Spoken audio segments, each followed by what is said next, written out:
Hi friends, welcome back to my channel. ఈ రోజు మనం ఈ వీడియోలో 10th ఎపిసోడ్ ని చూద్దాము. ఇప్పుడు ఎపిసోడ్ స్టార్టింగ్ లోనే మనకి శాంగియల్ ని చూపిస్తున్నారు. అదే మన పాత ప్రెసిడెంట్ ని. వాళ్ళ కూతురేమో మన యేసుని వాళ్ళ కొడుకుని లవ్ చేస్తుంది కదా. ఆ విషయం తెలిసి అతను తట్టుకోలేక ఫుల్ గా తాగేసి ఇంటికి వచ్చి వాళ్ళ భార్యని బాగా తిడుతూ ఉన్నాడు. నేను కష్టపడి సంపాదించిన డబ్బంతా ఇంట్లో ఖాళీగా కూర్చొని మెక్కుతున్నావు కదా, నీ కూతుర్ని ఎలా పెంచాలో కూడా తెలియదా అని అరుస్తూ ఉన్నాడు.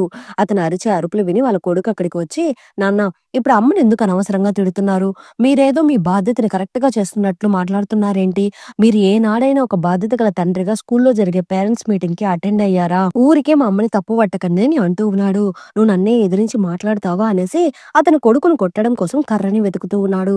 వెంటనే అమ్మేమో, ఎందుకురా అనవసరంగా ఆయన ఎదిరించి మాట్లాడుతున్నావు, నాన్నతో అలా మాట్లాడకూడదు, నువ్వు ముందు లోపలికి వెళ్ళు అని అమ్మ అడ్వైస్ చేస్తూ ఉంది. మిమ్మల్ని మార్చడం నా వల్ల కాదమ్మా, ఎలానో తగలడండి అనేసి అతను అక్కడి నుంచి రూమ్ లోకి వెళ్ళిపోతున్నాడు. ఆ రూమ్ లోపలేమో వాళ్ళ చెల్లెలు కూర్చొని ఉంది. ఈ ప్రాబ్లమ్స్ అంతా నీ వల్లనే, నువ్వు కుదురుగా ఉండలేవా అని అన్న అంటూ ఉంటే, నేనేం చేశాను, ముందు నువ్వు నా రూమ్ నుండి బయటకు వెళ్ళు అని అమ్మాయి అరుస్తూ ఉంది. నువ్వు లవ్ చేయడానికి ఈ లోకంలో ఇంకెవ్వరూ దొరకలేదా, పోయి ఆ యేసుని వాళ్ళ కొడుకుని లవ్ చేస్తావా, ఆ యేసుని ఎవరో ఏంటో నీకు తెలుసా, అవేమి తెలుసుకోకుండా నువ్వేమో వాడిని ఇష్టపడుతున్నావని అరుస్తూ ఉన్నాడు. ఆ ఆంటీ చాలా మంచి ఆవిడ అని అమ్మాయి సపోర్ట్ చేసి మాట్లాడుతూ ఉంది. నీకు నేను చెప్పేది ఇప్పుడు అర్థం కాదు, తర్వాత నువ్వే తలుచుకొని బాధపడతావు అనేసి అతను అక్కడి నుండి వెళ్ళిపోతున్నాడు. చెల్లికేమో ఎంత చెప్పినా అర్థం కావడం లేదు అనుకుని అతనేమో యేసుని వాళ్ళ కొడుకుని ఎక్కడ కనిపిస్తే అక్కడ చితక బాదుతూ ఉన్నాడు. ఆ నొప్పి భరించలేక అతని అమ్మాయి దగ్గరికి వచ్చి, మనమిద్దరం బ్రేకప్ చేసుకుందామని అంటూ ఉన్నాడు. ప్లీజ్ బ్రేకప్ అంతా ఏమీ వద్దు, దయచేసి అలా మాట్లాడుకుని అమ్మాయి బ్రతిమలాడుతూ ఉంది. ఒకసారి నువ్వు నా ముఖాన్ని చూడు, నేను ఎక్కడ కనిపిస్తే అక్కడ మీ అన్న నన్ను చితక బాదుతున్నాడు, ఇంకొకసారి నేను నీతో కనిపిస్తే నన్ను చంపేస్తాడు, నేను ఇంకా బయలుదేరుతానని అంటూ ఉంటే, నీకు మా అన్న అంటే అంత భయం అయితే నాతో చెప్పు, నేను వెళ్ళి మా అన్నతో మాట్లాడతాను, దీనికోసం దయచేసి మనం బ్రేకప్ చేసుకోవద్దు అని కన్విన్స్ చేయడానికి ట్రై చేస్తూ ఉంది. నువ్వు ఇలా ఈజీగా చెప్పేసి ఇంటికి వెళ్ళిపోతావు, కానీ ఆ తర్వాత మీ అన్న నన్ను బాదుతాడు, దయచేసి నేను చెప్పేది అర్థం చేసుకో, నీకు నాకంటే మంచి వ్యక్తి దొరుకుతారు, నువ్వు అతన్ని పెళ్లి చేసుకుని సెటిల్ అయిపో, నేను ఇంకా బయలుదేరుతాను అనేసి ఆ అమ్మాయికి బ్రేకప్ చెప్పేసి అతను అక్కడి నుండి వెళ్ళిపోబోతూ ఉన్నాడు. ఆ అమ్మాయి ఆ బ్రేకప్ ని తట్టుకోలేక అక్కడున్న రాళ్ళన్నీ తీసి విసురుతూ, రే పిరికి పందా, నీకు మరీ అంత భయం అనిపిస్తే నాతో చెప్పు, మనం ఇక్కడ నుండి ఎక్కడికైనా వెళ్ళిపోయి హ్యాపీగా బ్రతుకుదామని అరుస్తూ ఉంది. అది విని అతను, ఈ అమ్మాయి ఎందుకు నన్ను అర్థం చేసుకోవడం లేదు అనుకుని, నిన్న కూడా ఒక సంఘటన జరిగింది, అది నీకు తెలుసా, నిన్న నేను ఒక బస్ లో వెళ్తూ ఉన్నాను, ఆ బస్ డ్రైవర్ కూడా మీ అన్న వాళ్ళ ఫ్రెండ్ అంట, అతను నా మీద పగ సాధించడం కోసము లాస్ట్ స్టాప్ లో నన్ను దింపాడు, నేను అక్కడ నుండి నడుచుకుంటూ వచ్చాను తెలుసా అనేసి ఏడుస్తూ ఉన్నాడు.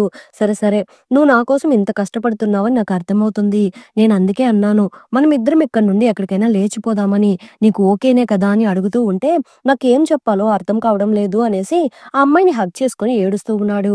ఇక అక్కడ జరిగేదంతా యేసుని వాళ్ళ ఆంటీ వాళ్ళు చూసేస్తున్నారు. వీళ్ళిద్దరి ఫ్యామిలీస్ లో పచ్చగడ్డేసిన బగ్గుమంటుంది. ఈ ప్రేమ పక్షుల వల్ల వాళ్ళ ఇంట్లో ఇంకెన్ని ప్రాబ్లమ్స్ రాబోతున్నాయో అర్థం కావడం లేదని అనుకుంటూ ఉన్నారు. ఇక్కడేమో గుమ్యాంగ్ వాళ్ళ లవర్ బర్త్డే రోజు తనకి సర్ప్రైజ్ చేద్దామని అపార్ట్మెంట్ కి కేక్ తీసుకుని వెళ్తూ ఉంది. చూస్తే అక్కడేమో లవర్ వల్ల అమ్మ ఉంది. అవన్నీ చూడగానే గుమ్యాంగ్ షాక్ అయిపోతూ ఉంది. ఇప్పుడు కిచెన్ లో ఆవిడకి హెల్ప్ చేద్దాము అనేసి కిచెన్ లోకి వెళ్లి సూప్ అంతా బౌల్లో వేస్తూ ఉంది. కానీ అప్పుడు సూప్ జారి డ్రెస్ మీద పడిపోతుంది. అది చూసి ఆవిడకి పిచ్చ కోపం వస్తూ ఉంది. మీ అమ్మ నీకు ఇది కూడా నేర్పించలేదా అని అరుస్తూ ఉంది. ఇక అదే సమయంలో లవర్ కూడా అక్కడికి వస్తున్నాడు. వాళ్ళిద్దరిని ఒకే ప్లేస్ లో చూసి హ్యాపీగా ఫీల్ అవుతూ, ఈ బర్త్డేని నేను ఎప్పటికీ మర్చిపోలేనని అనుకుంటూ నవ్వుకుంటూ ఉన్నాడు. ఇప్పుడు అందరూ కలిసి భోజనం చేస్తూ ఉంటారు. అప్పుడు గుమియాంగ్ ఆవిడతో కాస్త మాటలు కలుపుదాము అనుకుని, ఆంటీ కిమ్చి సూపర్ టేస్ట్ గా ఉంది, ఇక్కడ ఉన్నదంతా నేనే ఖాళీ చేసేస్తానేమో అని అంటూ ఉంటే, దానికి ఆవిడేమో, మా ఫ్యామిలీలో అందరూ డీసెంట్ గానే తింటారు, మీ ఫ్యామిలీలో ఎలా ఉంటారో నాకు తెలియదు అని ఇన్సల్ట్ చేస్తూ ఉంది. అది విని గుమియాంగ్కి ఏం చేయాలో అర్థం కాక సైలెంట్ గా కూర్చొని ఉంది. నువ్వు డైలీ ఇక్కడికి వస్తావా, నువ్వు ఇక్కడికి వస్తున్నట్టు మీ అమ్మకి తెలుసా, వాళ్ళకి తెలుసా నేను ఇక్కడికి అలో చేస్తున్నారా అని ఇన్సల్ట్ చేస్తూ ఉంది. అది విని గుమియాంగ్ ఏం మాట్లాడకుండా కాముగా కూర్చొని ఉంది. దానికి లవర్ వెంటనే, తను ఇక్కడికి రావడం ఫస్ట్ టైం అమ్మా, తనెప్పుడూ ఇక్కడికి రానే లేదు అని అంటూ ఉన్నాడు. నేను తనతో మాట్లాడుతుంటే నువ్వెందుకు అనవసరంగా మధ్యలో దూరుతున్నావని అరుస్తూ ఉంది. ఇలా చూడు గుమియం, ఈ ఇల్లేమి వాడు కొనలేదు. ఈ ఇంటిని నేనే వాడికి గిఫ్ట్‌గా కొనిచ్చాను. వాడు మా కుటుంబ గౌరవం. అది పాడవుతుంటే నేను చూస్తూ ఊరుకోలేనని అంటూ ఉంది. అది విని గుమియంకి ఏమనాలో అర్థం కాక అక్కడి నుండి ఏడ్చుకుంటూ బయటకు వస్తూ ఉంటే లవర్ ఏమో గొడుగు పట్టుకుని గుమియం వెనకాలే వస్తూ ఉన్నాడు. లోపలేమో మీ అమ్మ నేను మీ ఫ్యామిలీ పరువంతా తీసేశాను అన్నట్టుగా మాట్లాడుతున్నారు. ఏం మీ ఫ్యామిలీకి మాత్రమే పరువు ప్రతిష్టలు లాంటివి ఉంటాయా? మాకుండవా? నేను కూడా మంచి ఫ్యామిలీకి చెందిన దానినే. మీ అమ్మని కన్విన్స్ చేయడానికి ట్రై చేసి చేసి నేను ఓడిపోతున్నాను. మీ అమ్మని నేనింకా ఇంప్రెస్ చేయలేను. ఎందుకంటే ఆవిడ ఆల్రెడీ నన్ను యాక్సెప్ట్ చేయకూడదని మైండ్‌లో డిసైడ్ అయిపోయారు అనేసి గుమియాంగ్ ఏడుస్తూ ఉంది. ఇంక నీకు నేను కావాలో, మీ అమ్మ కావాలో నువ్వే డిసైడ్ అవ్వు అని గుమియాంగ్ అంటూ ఉంటే, ఇద్దరిలో ఎవరు కావాలో తేల్చి చెప్పమంటే నేనెలా చెప్పగలను? నాకు ఇద్దరూ కావాలని అంటూ ఉన్నాడు. కానీ సేమ్ సిట్యుయేషన్‌లో ఉన్నప్పుడు మా నాన్న మా అమ్మని చూజ్ చేసుకున్నాడు. అలానే నువ్వు కూడా ఇప్పుడు ఎవరో ఒకరిని సెలెక్ట్ చేసుకో. అందరి దగ్గర మంచి పేరు తెచ్చుకోవాలి అనుకుంటే నువ్వు ఖచ్చితంగా నీ లైఫ్‌ని ఎంజాయ్ చేయలేవు. నీకు ఎవరు కావాలో నువ్వే చూజ్ చేసుకో. ఒకవేళ మా ఇద్దరిలో నీకు ఎవరిని చూజ్ చేసుకోవాలో అర్థం కాకపోతే దయచేసి నన్ను వదిలేయి అనేసి గుమియాంగ్ అక్కడి నుండి వెళ్ళిపోతూ ఉంది. ఇక్కడేమో ఆ థియేటర్ ఓనర్ మరి పెయింటర్‌ని పొగుడుతూ ఉన్నాడు. ఫస్ట్ టైమ్ అతను చెప్పినట్టుగా గీసాడు అని బాగా ఇంప్రెస్ అయిపోతున్నాడు. నాకు బాగా తెలుసు నువ్వు బాగా డ్రా చేస్తావని. ఒకసారి బయట చూడు ఎంతమంది జనాలొచ్చారో అని తెగ పొగుడుతూ ఉన్నాడు. బయటేమో ఒక ఆవిడ నిలబడుకొని ఉంటే నిన్నొచ్చిన ఆవిడ ఈ రోజు కూడా వచ్చింది. ఈవిడకి మాత్రం టికెట్స్ ఎక్కడి నుండి దొరుకుతున్నాయో ఏమో! కరెక్ట్‌గా ఆ టికెట్స్ అన్నీ కొనేసి బ్లాక్‌లో అమ్ముతుంది అని తిడుతూ ఉంది. అది చూడగానే గుమ్యం షాక్ అయిపోతూ ఉంది. ఆవిడకసలు నేను ఆ టికెట్టే అమ్మలేదు కదా! అయినా ఆవిడకి టికెట్స్ ఎలా దొరికాయి అని అడుగుతూ ఉంది. ఇప్పుడు గుమ్యం థియేటర్ అంతా క్లీన్ చేసేసి డస్ట్ పడేయడానికి బయటకు వెళ్తూ ఉంది. అప్పుడు ఆ ఆంటీ సినిమా చూడ్డానికి వచ్చిన ఒక జంటతో మాట్లాడుతూ ఉంది. మాకు బ్లాక్ టికెట్స్ ఏం అవసరం లేదని అంటూ ఉంటే, నేనేమి టికెట్స్ అమ్మడానికి రాలేదు బాబు. ఒకసారి పైకి చూడండి. ఆ పెయింటింగ్ ఎంత బాగుందో. సినిమా చూడ్డానికి వచ్చిన వాళ్ళెవరూ ఆ పోస్టర్‌ని చూసి ఎంజాయ్ చేయడం లేదు. ఆ పెయింటింగ్ ఎంత అందంగా ఉందో ఒకసారి చూడండి అనేసి ఆ పెయింటింగ్‌ని బాగా మార్కెటింగ్ చేస్తూ ఉంటారు.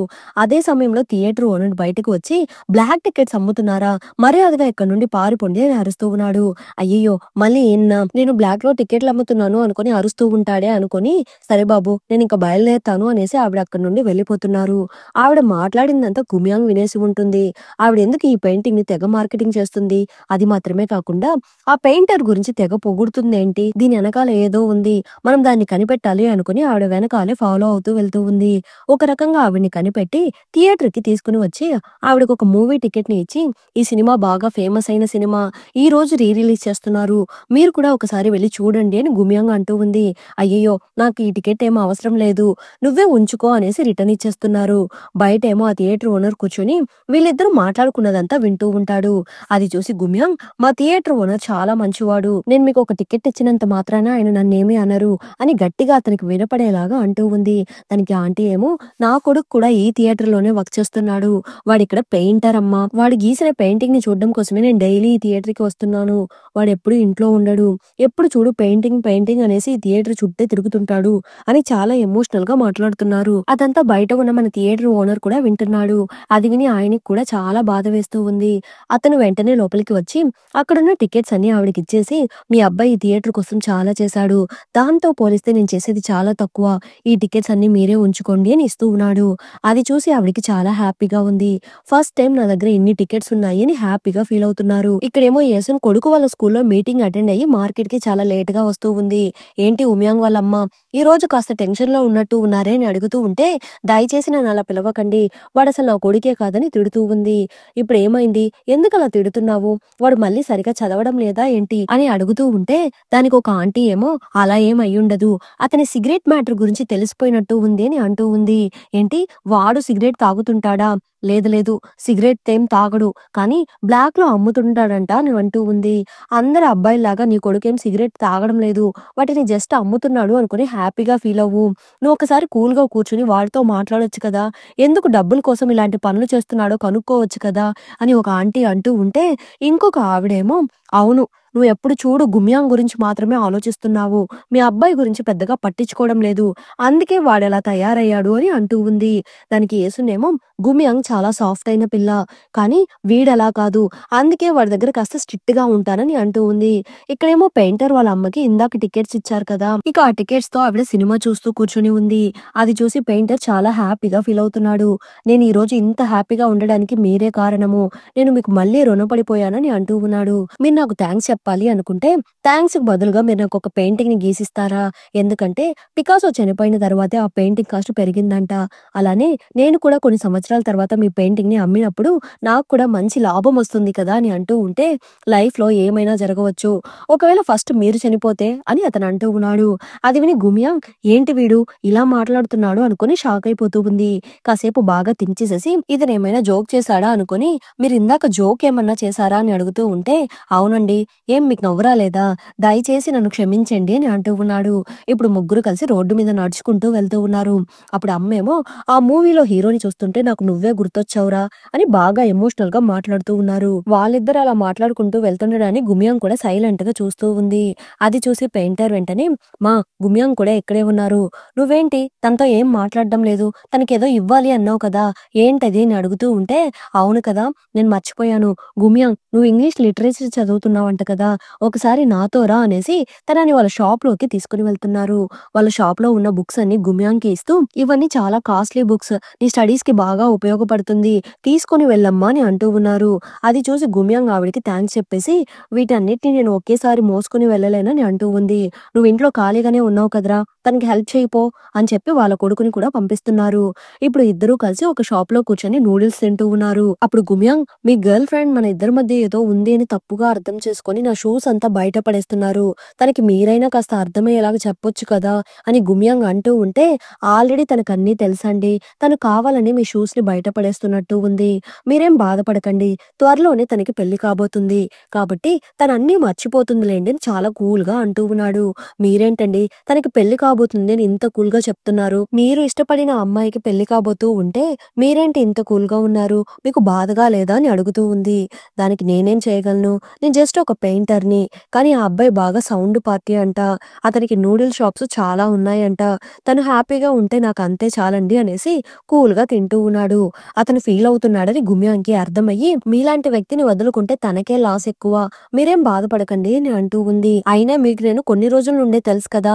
నేనేదో మీకు చాలా రోజుల నుండి పరిచయం అన్నట్టుగా నాకు సపోర్ట్ చేసి మాట్లాడుతున్నారేంటి అని అడుగుతూ ఉంటే దానికి గుమ్యాంగ్ ఏమో ఒకరు మంచి వాళ్ళా కాదా అని తెలుసుకోవడానికి మనం వాళ్ళతో చాలా రోజుల నుండి ఫ్రెండ్‌షిప్ చేయాల్సిన అవసరం లేదు. జస్ట్ వాళ్ళని ఒకసారి చూస్తే మనకు అర్థమైపోతుంది. నాకు మీ గురించి అలానే మీ అమ్మగారి గురించి బాగా తెలుసని అంటూ ఉంది. ఇక్కడేమో యేసున్ వాళ్ళ బాబాయ్ వాళ్ళ ఇంటికి వచ్చినట్టు ఉంది. గుమియాంగ్‌తో మాట్లాడాలి అనిపించి తనకి కాల్ చేస్తున్నారు. హౌస్ ఓనర్ ఫోన్ లిఫ్ట్ చేసి మీ కూతురు ఇంకా ఇంటికి రాలేదమ్మా. వస్తే మీకు కాల్ చేయమని చెప్తాను అనేసి కాల్‌ని కట్ చేసేస్తున్నాడు. అది చూసి యేసున్ డల్‌గా కూర్చొని ఉంటే యేసున్ వాళ్ళ రిలేటివ్ ఏమో యేసున్ నీకేమైంది? ఎందుకు డల్‌గా ఉన్నావు? నీకు మళ్ళీ పీడకలేమైనా వచ్చిందా? అని అడుగుతూ ఉన్నారు.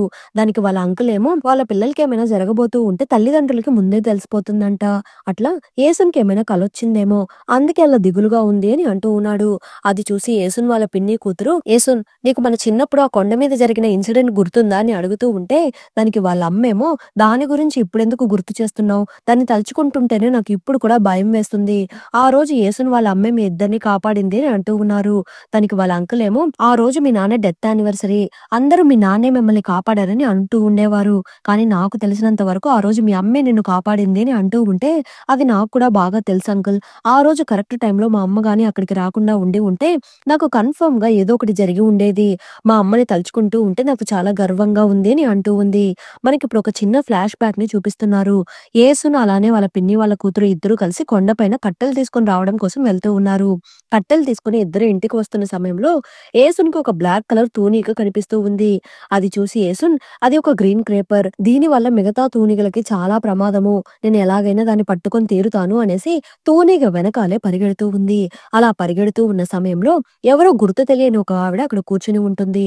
ఆమె యేసున్ని పిలిచి తన చేతిలో ఉన్న ఒక కాయిన్‌ని పెట్టి నాకు కొంచెం చిల్లర తెచ్చిస్తావా? నేను నడవలేకపోతున్నాను అని తనని పంపుతూ ఉంది. ఇక అది నిజమని నమ్మి యేసున్ వెళ్లి తన కోసం చిల్లర తీసుకొని వచ్చి ఆవిడకి ఇస్తూ ఉంది. ఆవిడ అందులో నుండి ఒక కాయిన్‌ని యేసున్‌కి కమిషన్‌గా ఇస్తూ ఉంది. అంతేకాకుండా ఈసారి మళ్ళీ ఒక నోట్ ఇచ్చి చిల్లర తీసుకొని రమ్మని చెప్తూ నువ్వు అదే షాప్‌కి వెళ్లి చిల్లర అడిగితే షాప్ అతను అరుస్తాడు. ఇక్కడే కాస్త దూరంలో ఒక ట్రక్ ఉంది. అతని దగ్గరికి వెళ్లి చిల్లర అడుగు అని యేసున్‌తో అంటూ ఉంది. ఆ ఆవిడ చెప్పినట్టుగానే యేసుని చిల్లర తీసుకొని రావడం కోసం ఆ ట్రక్ దగ్గరికి వెళ్తూ ఉంది. యేసును ఆ ట్రక్ దగ్గరికి రావడం గమనించి అతను యేసుని కిడ్నాప్ చేసి తీసుకొని వెళ్ళిపోదామని ప్లాన్ చేస్తూ ఉంటాడు. ఇక అదే సమయంలో యేసుని వాళ్ళ అమ్మ అక్కడికి వచ్చి "నువ్వెందుకు ఇక్కడికొచ్చావని" అడుగుతూ ఉన్నారు. యేసుని వాళ్ళ అమ్మని చూడగానే ఆ బండతను అక్కడి నుండి వెళ్ళిపోతున్నాడు. "నువ్వు ఇక్కడికెలా వచ్చావని" అమ్మ అడుగుతూ ఉంటే, "నన్నిక్కడికి చిల్లర తీసుకొని రమ్మని చెప్పి ఒక ఆవిడ పంపించింది" అని యేసును అంటూ ఉంది. అది విని అమ్మ యేసుని చెప్పిన ప్లేస్ దగ్గరికి వెళ్లి చూస్తూ ఉంది. కానీ అక్కడ ఆవిడ లేదు. దాంతో యేసును వాళ్ళ అమ్మకి చాలా భయమేస్తూ ఉంది. ఆమె ఎలా ఉంటుంది అని అమ్మ అడుగుతూ ఉంటే, తన చేతి మీద 3 ఘాట్లున్నాయని గుర్తులు చెప్తూ ఉంది. "నువ్వు ఇక్కడికెలా వచ్చావమ్మా" అని యేసును అడుగుతూ ఉంటే, ఒక అమ్మకి వెనకాల కూడా 2 కళ్ళుంటాయి. తన పిల్లల్ని ఎలా రక్షించుకోవాలో అమ్మకి బాగా తెలుసు అని అంటూ ఉంది. ఇప్పుడు దాని గురించి మాట్లాడుకుంటూ, "ఆ రోజు ఆ ఇన్సిడెంట్ జరిగిన తర్వాత మీ అమ్మ బాగా భయపడిపోయింది. మార్కెట్‌కు వచ్చిన ప్రతి ఒక్కళ్ళ చేతి మీద ఘాట్లున్నాయేమోనని చూస్తూ ఉండేది. ఒకరోజు అనుకోకుండా ఒక ఆవిడ మీ అమ్మ దగ్గర చేపలు కొనడానికి వచ్చింది.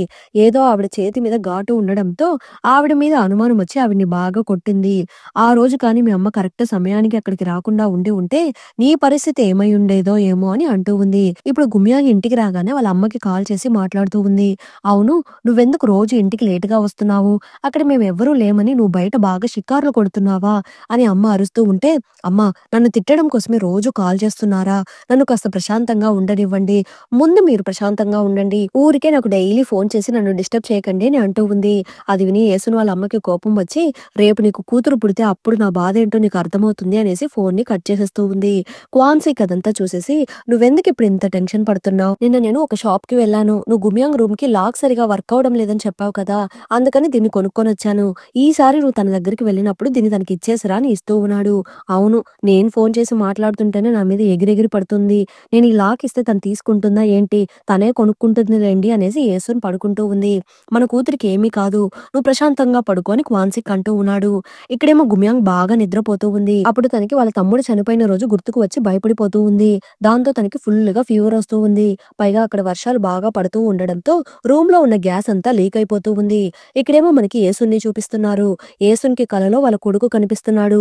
అదే సమయంలో క్వాన్సిక్‌కి మెలకువ రావడంతో లేచి యేసుని చూస్తున్నాడు. యేసునికి చెమటలు పట్టడంతో క్వాన్సిక్ ఏమో "ఏం కాదు, నువ్వు ప్రశాంతంగా పడుకో" అనేసి యేసుని తలని నిమురుతున్నాడు. నైట్ చనిపోయిన వాళ్ళు కలలో రావడం మంచిది కాదు అనుకుని యేసుని పొద్దున్నే లేచి గుమ్యం దగ్గరికి వచ్చి ఉంటుంది. డోర్ ఓపెన్ చేసి చూస్తూ ఉంటే రూమ్‌లో నుండి గ్యాస్ వాసన వస్తూ ఉంది. ఎంత లేపినా గుమ్యాంగ్ లేవకపోవడంతో "అయ్యో, నా కూతురికి ఏమైందో ఏమో అర్థం కావడం లేదని" ఏడుస్తూ ఉంది. "ఎవరైనా వచ్చి నా కూతుర్ని కాపాడండి" అని అరుస్తూ ఉంది. ఎంత అరిచినా ఎవ్వరూ రాకపోవడంతో యేసును అక్కడున్న డోర్ పగలగొట్టుకుని ఓనర్ వాళ్ళ ఇంట్లోకి వెళ్ళిపోయి అంబులెన్స్‌కి ఫోన్ చేస్తూ ఉంది. "ఎవరమ్మా నువ్వు" అని ఓనర్ అడుగుతూ ఉంటే యేసును అదంతా పెద్దగా పట్టించుకోకుండా అంబులెన్స్‌కి ఫోన్ చేసి "దయచేసి నా కూతుర్ని కాపాడండి. నా కూతురు కార్బన్ మోనాక్సైడ్‌ని పీల్చింది" అని అంటూ ఉంటే అది విని "ఏంటి, గ్యాస్ లీక్ అయిందా?" అనేసి ఆ ఓనర్ వాళ్ళ అమ్మాయి అక్కడున్న కిటికీలంతా ఓపెన్ చేస్తూ ఉంది. ఇక అదే సమయంలో ఆ పెయింటర్ తన పెళ్లి గురించి మాట్లాడడానికి ఓనర్ వాళ్ళ ఇంటికి వచ్చి ఉంటాడు. ఈ విషయం తెలుసుకున్న పెయింటర్ వెంటనే గుమియాంగ్‌ని భుజాల మీద ఎత్తుకొని హాస్పిటల్‌కి తీసుకొని వెళ్తున్నాడు. అంతలో మెడికల్ టీమ్ కూడా అక్కడికి వచ్చేస్తున్నారు. "నా కూతుర్ని ఎలా అయినా కాపాడండి" అని యేసును అరుస్తూ ఉంది. ఎలాగో అలాగా గుమియాంగ్‌ని హాస్పిటల్‌లో అడ్మిట్ చేసి ట్రీట్మెంట్ చేస్తూ ఉన్నారు. యేసును తట్టుకోలేక "దేవుడా, ఎలా అయినా నా కూతుర్ని కాపాడని" ప్రేయర్ చేస్తూ ఉంది. అంతటితో ఈ ఎపిసోడ్ ఎండ్ అయింది. మళ్ళీ నెక్స్ట్ ఎపిసోడ్‌లో కలుద్దాం. ఈ ఎపిసోడ్ ఎలా ఉండిందో తప్పకుండా కామెంట్ చేయండి. ప్లీజ్ సపోర్ట్ చేయండి. Thanks for watching.